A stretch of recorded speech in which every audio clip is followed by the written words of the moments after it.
Welcome, Dr. James Beckett, Sports Card Insights episode with Mike Fruitman and Rob Veras, a couple sponsors, other sponsors.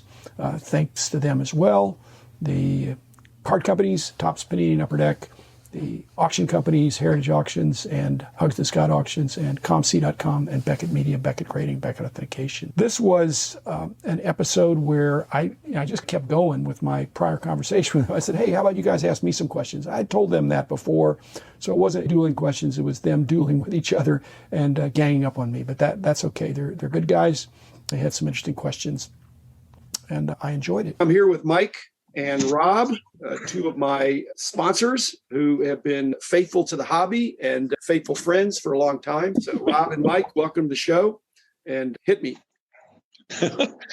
Let's just say that you're maybe a decade or two younger and wanted to jump into the hobby today and wanted to open a hobby shop. What would you want to put in there? And basically, how would you run the store? What would it look like? Would look a lot like Burbank in the early days. The problem is you're a moving target. If I were to copy what you did from back in the day when I was there, you're moving ahead. There's an Alan Nars family of card shops, and there's a Rob Veras family of card shops. I'm more in the Rob Veras family. I think Mike is a little more toward the Alan Nars thing. My problem is that every collector that starts a store is, I only want to sell the stuff that I don't want. Something good comes in. But that's the Wayne Grove theory of card shop. And Gervis Ford, my old partners, is that we were collectors. And when something came in, we'd keep the best stuff. And it frustrates the customers. If the best stuff comes in, they watch you buy it and they watch you process this. And it gets processed into my collection and not processed into going back out. I'm interested in selling the stuff that I don't want. And I've found out that some of that stuff other people don't want either.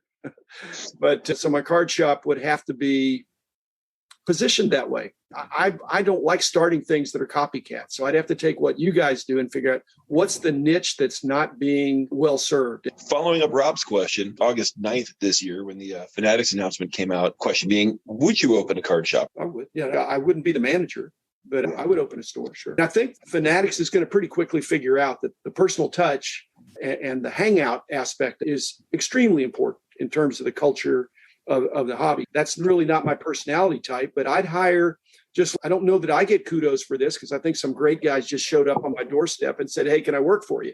It's looking like I hired some really great people. It's like I picked them out. No, I just tried to not mess it up because some of the people that came and worked for us were fabulous. And they have different personality types. So you've got to get somebody that's going to be eager to play that role because that's who they are. My opinion on the Fanatics is that it's tremendous for us. It's going to blow up a distribution model. I do believe that they'll want Fanatics branded shops, not their own, but partners in the space they're trying to create. I do believe they're going to grow the pie exponentially and turn sports fans into sports card collectors. They don't know they're sports card collectors. They're going to see things on television they've never seen before. They're going to recognize that hobby shops are their billboards. They're entry into their ecosystem. They're basically hiring people that are experts that will be behind the counter selling their products. They're eliminating bloat through the distribution system and going straight to the card shop, in my opinion, will get more people in because we'll be able to have better price points. And they'll see the commercials during the biggest sporting events. They'll see athletes breaking cards and the passion and things that can happen at the stadiums. I'm so all in with Fanatics. And the fact that Josh, who I've met and Ryan's real close with, will be running the show. He understands the pitfalls that we've seen in the past, and we'll be in a unique position to change the way the hobby's perceived and grow the collector/customer base. I haven't heard this discussed, but I do think Fanatics is going to have their own card stores, whether they're part of Lids or some other thrust that they make. But I've never heard anybody really talk about the pricing model that they would have within those stores. The concern I would have, which I think is unfounded, is that since they're so vertical oriented, they could undercut every card shop. Okay. But my guess is they'll do the opposite, that they will be less dynamic in their pricing and they will have additional overhead, almost like franchise fees, where they will be locked in on prices at SRPs, whereas card shops that are independent can be more dynamic and can be more responsive to the local markets and things like that. I just think Fanatics, if they had card shops, they'd have to have deterministic pricing with everything barcoded. And that's more overhead.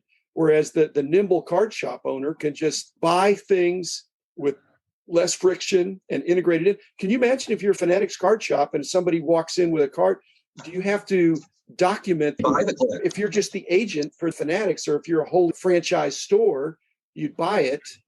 But could that be off books? If I'm a collector and I buy a collection, as Gervis and Wayne and I did, and we bought collections, sometimes we just divvied them up 3 ways. They never got to the shelves for Brian Gray to cherry pick. Our most famous cherry picker. So yeah, I agree. I think they're going to be billboards. I think they're going to be the kind of corporate store effect that the nimble mom and pop is going to be able to compete very well with, except not on the marketing and promotion. But if a collector finds you, you could have better customer service, different inventory, better pricing perhaps, and you'd be knowing the owner. I think the key to any hobby shop and any business is to be Amazon proof and to have your business be something that couldn't be replicated by a corporate giant.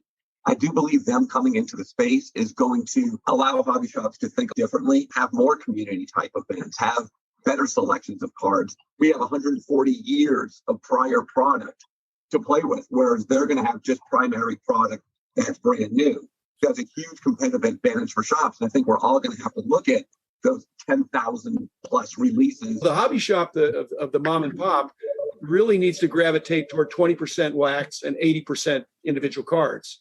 Whereas the Fanatics corporate owned franchise type store is probably been 80-20 with 80% unopened. So it will impact the card stores, because if you're producing the cards, they're going to have a competitive price advantage on the unopened stuff. Would you think the greater concern a shop should have is towards access to higher end product or lower end product between the two?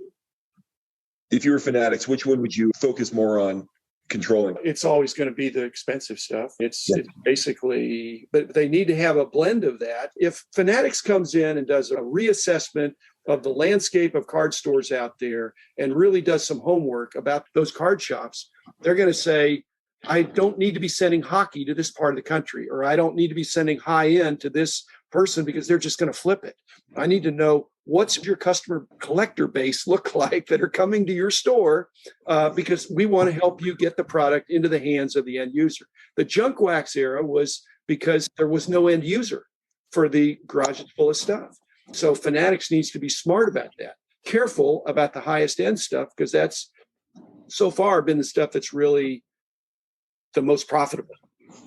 Back in the day, Topps had reps, people in different parts of the country that could visit hobby stores. My hope is that Fanatics, if they don't have reps in the area, at least they visit areas to see what different card shops are out there, what value add they have to their business, and the level that they might want to partner with somebody like Mike or myself that are such entrenched companies that could represent their brand in a certain way. Whereas there might be other companies out there that don't have that experience face to face, not sterile the internet through a lens. And my hope is that they do visit stores on a regular basis. They do ask the question, what can we do to help you? How can this be a symbiotic relationship? And how can we put some marketing muscle behind what you do? And how can we piggyback onto the fact that you have this experience, and that maybe we even want to funnel people to stores like yours if they walk into our corporate stores and we can't service them? Okay, I think they're not going to walk into the stores. I think that's 20th century. 21st century is they're going to give the card shop owners that they're interested in Bodycam. It's the same as the police officer, and you're going to have a Bodycam, and they're going to tell you to turn it on, and they're going to observe how you spend 10 to 6. And they're going to selectively watch it and say, hey, there were no customers coming in that day. And you can't flip off the Bodycam and only do selective greatest hits of customers. If they could see it without having to go there and see the experience, I hope they'd be impressed. But that's cheaper than sending somebody there. That's brilliant, actually, Jim. Mike, what are you going to do? I want to see the Bodycam on Mike. Will my allocation be raised in levels consistent with my levels of sarcasm? They would know that about you, but they can't be saying, hey, we're filming next Thursday for you. It has to be random to where they say, hey, tomorrow you got to turn on your body cam, and you can't say, oh, I'm going to go get a bunch of customers. And so I'm going to have to be polite. I have to clean the store. No, you have to be yourself, because you're a persona. I'm not sure they're ready for that. More importantly to Rob, do you think Fanatics will encourage drinking or not drinking at the shop? Actually, I personally think that they'd be interested in the sports bar model and something that does this work. And does this turn off customers? Does this make it a funner environment? We like to crack beer sometimes 5:30 in this place. My customers, guy brought an 18-pack of Coors Light yesterday. And we'll crack, I haven't bought a Coors Light for just personal consumption in a long time. But I think the whole Bodycam thing is absolutely brilliant, or at the very least, maybe. No, but you could put that on YouTube. You could be live streaming 24/7. Maybe you'd go dark in the middle of the night, although it'd be deterrent for criminals. The listeners can't see my furrowed brow as you ask these questions involving a body cam. Jim, I know this isn't a question for you, but going with what Rob said, we had a collector in the shop yesterday, and he spent 2 hours enjoying a lot of our vintage. And it was Sunday, there was football on, and this guy was a first-time collector in the shop. I said, hey, do you want a beer? He goes, wait, are you asking me if I want a drink? I'm like, no, do you want a beer? And I went to the back. I was only going to give him one. I'm not trying to get DUIs on the road. And maybe my insurance company won't enjoy hearing this, but I got to hang out with him, and he spent another 2 hours in the shop. It was a 4-hour visit, and he was working on 62s, and he was working on some other sets. He found a great fold card of Ted Williams. We had a lot of fun with that. It was 4 hours with the collector, and could I have gotten more done? Yes. Could I have priced more cards? Absolutely, sure. But that 4-hour span with this guy, I now have a collector who has an understanding of the shop, who has an understanding of myself, the banter between myself and the guys hanging out.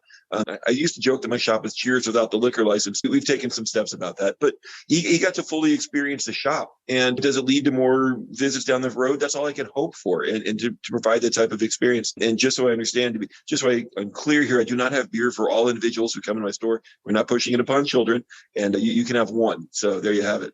We're looking at Vegas in January for the collective. Is that something you're looking at attending? The all-star list of names on that one makes it almost a month. We'll see. I'm having Ezra on next month, and that's what he wants to talk about. The CEO of Collectible, which they've made that they're one of the major co-sponsors, I guess. But IMG and these, I love it. I love the way that's going. That's visionary. We'll see. I've got a pretty busy January, being that I'm retired, but I'm considering it. It's funny, Jim. As soon as I saw it, I took an interest in it. And I equate what's going on right now to basically be in the late 90s, where all of a sudden we had this generation of guys that are 28 to 35 coming in, going to the Hawaii Trade Conference, and kind of the torch was basically being passed. And that's what I see when I look at this event. And I see this as a passing of the torch. There's going to be a lot of young people there that are going to be making giant impacts in the next 2 to 3 years. And it's something I want to be a part of. I want to be that OG that comes in, can give experience. But I think the talks that we're going to see there are a little different than the talks we see at the industry summit and such. And I think it'll be a place that we also can express opinions in a public forum that we might not able to do anywhere else. And I think it'll be quite educational for people of our generation, Mike, to see what is in store and have these meetings and learn what alt is and learn what these other companies actually do. And I think it's a great idea. And it's put on by people that are younger, that don't have all this legacy involved, and they have that blank slate as that we try to create and reimagine the business. So super excited. And so I have to go to pass the torch and then disappear. Gee, we're going to take Old Yeller to Vegas. Is that what we're doing? That's not the imagery I was looking for, or the Muhammad Ali lighting the torch with Parkinson's and then passing away shortly thereafter. So I've got a lot left in me, but I would like to keep my light burning as I pass the torch, like a candle that you pass along. But I think it's more of a technology issue. I think it's more people getting in the game that aren't reliant on others as much. And I think that's the key to the category, is not being beholden to anybody. And I think a lot of the people there are doing it on their own terms. These people that are coming in today that will be going there, they do things in a different manner than we're used to, that we've done. I think it's a tipping point in the category that will look at things before the Mint Collective and after. Well, I take that seriously. Last word, Mike? Jim, maybe this is that opportunity to get back in at the main level and just buy out Fanatics and run it the way you want to. This session is over. I don't buy anything. I don't want to have employees. I don't want to own anything except I want to own less cards. I don't even want to own more cards. I just want to own less cards. I maybe want to own different cards too. That's my problem. Occasionally I'll see some things. But thanks, guys. Thanks for sharing your knowledge and asking me some questions I haven't asked before.